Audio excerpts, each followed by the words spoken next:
Donc avant, on a nos piles de bons, en fait. On prenait tous les bons. On avait tous des bons papiers comme ça.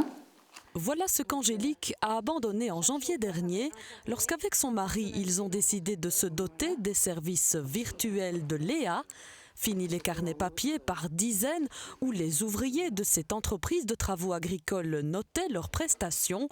Après un test, les Lapraille et leurs ouvriers sont passés à l'application mobile Léa. Ils encodent dans leur téléphone les prestations qu'ils ont réalisées.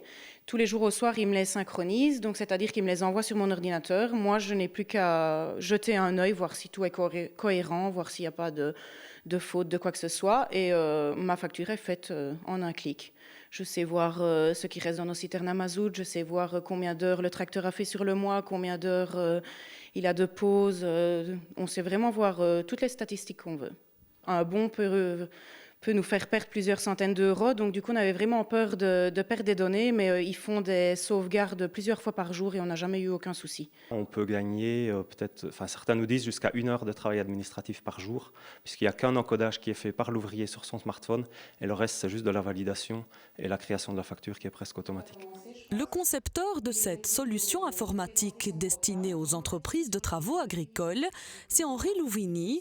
Agriculteur à Libramont, il a d'abord travaillé seul durant 5 ans à la mise au point, puis au lancement de Léa en 2011. 5 ans plus tard, le français SMAG s'est rapproché de la start-up libramontoise, c'était en mars. Et en septembre, ce leader français des logiciels destinés aux agriculteurs l'a racheté. Une bonne nouvelle qui permettra à Henri et à ses 2 nouveaux collègues de se concentrer sur le développement de Léa, comme avec la géolocalisation, une nouveauté de cette année. Eux, ils ont des experts dans la communication, dans le marketing. Ils préparent, par exemple, le salon du CIMA à Paris. Ça nous aide à être plus productifs. Le CIMA, ça c'est un des objectifs de l'année prochaine, c'est ce salon des machines agricoles à Paris. Oui, donc le CIMA, c'est quand même un salon de référence pour le machinisme agricole. On n'aurait jamais pu s'y présenter seul parce que les coûts de réservation d'un stand sont beaucoup trop importants. Et grâce à SMAG, on sera présent. On va pouvoir présenter notre logiciel à plein d'entreprises qui viennent de toute l'Europe. En Belgique, aux 4 coins de la France, en Suisse, aux Pays-Bas, en 5 ans, Léa est passée de 1 à 150 clients abonnés à ce logiciel d'entreprise agricole, une sorte de secrétaire virtuel qui pourrait séduire bientôt le Canada et les États-Unis, où elle est testée pour le moment. C'est un rêve un peu fou, est-ce que vous l'auriez imaginé ?